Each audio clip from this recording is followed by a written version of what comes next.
시청자 여러분 안녕하십니까? VOA 뉴스투데이 시작합니다. 미국 상원 의원들은 북한이 핵과 장거리 미사일 실험을 재개한다면 미국은 북한과 대화를 지속하기 어려울 것이라고 전망했습니다. 또 국제사회의 압박 캠페인 복원을 트럼프 행정부에 촉구했는데 필요에 따라 군사적 대응도 검토해야 한다는 주장도 나왔습니다. 첫 소식 이조은 기자가 보도합니다. 미국 상원 군사위원회 소속인 공화당의 조시 하울리 상원 의원은 핵과 장거리 미사일 실험 재개 가능성을 시사한 북한에 정면으로 경고했습니다. 핵미사일 실험이 재개될 경우 미북 대화는 지속되기 어렵다면서 북한이 취할 선택은 핵 프로그램과 경제적 폐허 두 가지 가운데 하나라고 단언했습니다. 또 미국의 선택지는 매우 많다면서 시간을 끌수록 불리한 쪽은 북한이라고 주장했습니다.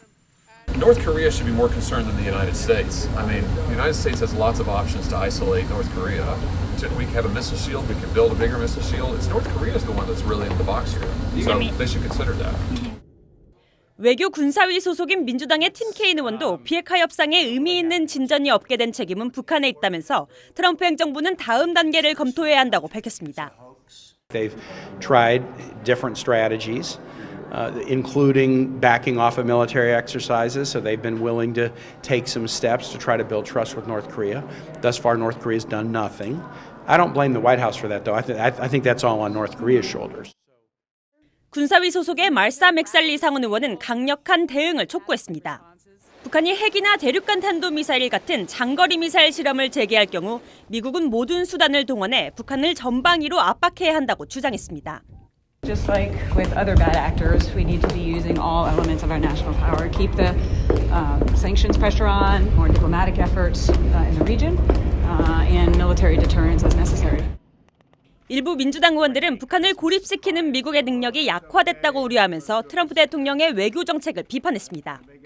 And many of President Trump's other actions in foreign policy have weakened our ability to mobilize the world to isolate North Korea.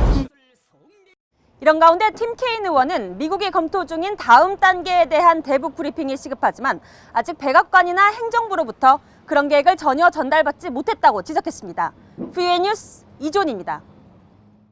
마이크 폼페오 미 국무장관은 북한과의 비핵화 대화를 할 수 있을 것이라는데 여전히 희망적이라고 밝혔습니다. 해리 해리스 주한 미국 대사는 남북관계 진전은 비핵화 속도에 맞춰야 한다는 미국의 기존 입장을 강조했습니다. 김칸희 기자가 보도합니다. 마이크 폼페오 국무장관은 국무부 출입 기자들을 상대로 한 올해 첫 브리핑 자리에서 북한에 대한 미국의 입장을 다시 강조했습니다. 대통령 선거가 있는 올해 북한과 이란의 두 핵 문제를 해결할 수 있을 것으로 낙관하느냐는 질문을 받고 북한에 대해 외교 경로로 갈 수 있을 것이라는데 희망적이라며 비핵화는 김정은 위원장의 약속이라는 점을 상기시켰습니다.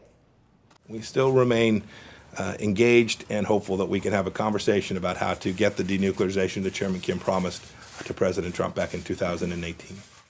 지난 연말 북한의 성탄 선물과 위협과 관련해서는 아직 아무것도 보지 못했다고 말했습니다. I was here with you all in December sometime when there was lots of talk about what might happen at the end of the year. We've not seen that yet. 이란 혁명수비대 가셈 솔레이마니 사령관에 대한 공습이 대이란 최대 압박 작전의 일환이냐는 질문에는 최대 압박에는 외교적, 경제적, 군사적 요소가 있다면서 그렇다는 취지로 답했습니다.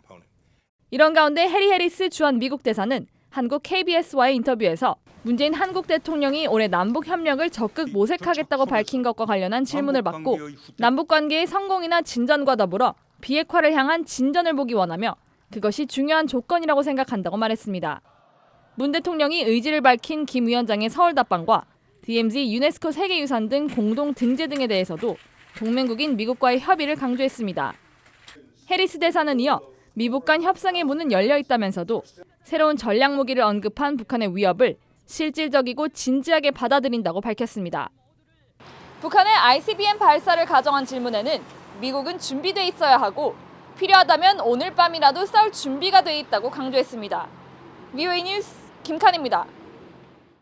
북한은 앞으로 몇 달 동안 미국과의 비핵화 협상에 쉽게 응하지 않으면서 대륙간 탄도미사일 ICBM 시험 등 도발을 강행할 것이라는 전망이 제기됐습니다. 미국 뉴욕에 본부를 둔 국제 정치 컨설팅 업체인 유라시아 그룹은 6일 발표한 2020년 주요 리스크 전망 보고서에서 이같이 전망했습니다. 보고서는 또 북한이 위성 발사나 ICBM 시험 등으로 도발 수위를 높일 가능성이 크다면서 하지만 도발의 목적은 미국을 벼랑 끝으로 몰고 가기보다는 제재 완화를 확보하려는 것이라고 분석했습니다. 한편 유라시아 그룹은 올해 국제사회 최대 위험 요소로 미국의 대통령 선거를 꼽으면서 대선 결과에 따른 변수와 불확실성, 더 불안정한 외교 정책 환경을 언급했습니다. 이 북한은 김정은 위원장의 최근 강경 메시지로 인해 2년 전보다 더 고립될 것이라고 토마스 퀸타나 유엔 북한 인권 특별보고관이 말했습니다. 퀸타나 보고관은 7일 VOA와의 인터뷰에서 이같이 지적하며 고립된 북한 주민들은 북한 정치 체제의 탄압 대상이 되기 더욱 쉽다며 우려를 표명했습니다. 또 핵 문제가 계속 한반도 평화의 주요 걸림돌이 되고 있다면서 미국과 북한이 비핵화의 진전과 상관없이 한반도 평화협정에 서명해야 한다며 이를 통해 북한에 대한 인권적 접근을 위한 공간이 더 많아질 수 있다고 주장했습니다. 퀸타나 보고관은 이어 유엔 안보리가 지난해에도 북한 인권 문제를 논의하지 않은 데 대해 유감을 표하며 올해는 안보리가 반드시 논의하도록 추진할 것이라고 말했습니다. 이 북한 고려항공의 운항이 최근 3분의 1 수준으로 급격히 줄었습니다. 이 비수기에 따른 감축 운항으로 보이는데 최근 북한이 큰 공을 들이고 있는 관광 산업에 타격을 줄 것이라는 분석입니다. 함지하 기자가 취재했습니다. 고려항공의 최근 운항 기록을 보면 주력 항공기인 TU-204 기종이 지난 일주일 동안 중국 베이징을 4번 다녀온 것으로 나타났습니다. 또 다른 고려항공기는 러시아 블라디보스토크를 1번 다녀온 것으로 파악돼 지난 일주일 동안 이뤄진 북한 고려항공의 운항은 5번에 그쳤습니다. 고려항공의 정기 노선인 중국의 상하이와 shenyang은 물론 지난해 시작한 마카오와 다롄 노선의 운항은 중단됐습니다. 지난해 여름과 비교해 최대 3분의 1 이상 운항이 급감한 겁니다. 겨울철 비수기에 따라 기존 노선들이 대거 취소되거나 스케줄 조정이 이뤄진 것으로 보입니다. 고려항공은 주 5회까지 확대 운영하던 베이징 노선을 겨울철에는 주 3회나 그 이하로 줄였고 상하이 등의 노선도 주 2회에서 몇 주에 한 번 운항으로 변경하곤 했습니다. 이 같은 현상으로 국제사회 제재를 타개할 방편으로 삼는 북한의 관광 산업에 큰 타격을 줄 수밖에 없습니다. 전문가들은 북한이 겨울 관광객들을 유치하기 위한 관광지와 시설 부족을 주요 요인으로 꼽았습니다. It's also infrastructure intensive, so you have to have decent hotels and ways for people to get to them. 브라운 교수는 또 최근 북한이 스키장 건설과 삼지연 지역 개발 등 겨울 관광 산업에 적극 투자하고 있지만 여전히 부족해 보인다면서 현재로서는 투자 대비 손실이 크다고 해석했습니다. 지난해 북중 정상은 관광 분야 협력 강화를 약속했습니다. 그러나 북한의 겨울철 관광에 분명한 한계가 드러나고 있어 북한이 어떻게 대응할지 주목됩니다. VOA 뉴스 함지아입니다. 북한이 무비자로 여행할 수 있는 나라가 39개에 불과해 여권 영향력이 수년째 세계 최하위 수준에 머무른 것으로 나타났습니다. 영국의 다국적 법률 회사인 헨리 앤드 파트너스가 국제항공운송협회 자료를 바탕으로 7일 발표한 2020 헨리 여권지수에서 북한은 전 세계 200개 국가 중 공동 100위에 올랐으며 북한보다 순위가 낮은 나라는 소말리아, 시리아 등 9개 나라밖에 없었습니다.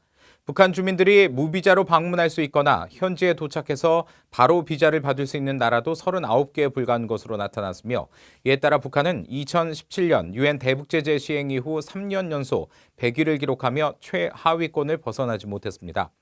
한편 올해 헨리 여권지수에서 일본은 무비자 여행 가능국이 191개로 1위에 올랐으며 한국은 189개국으로 3위, 미국은 184개 나라로 공동 8위에 올랐습니다.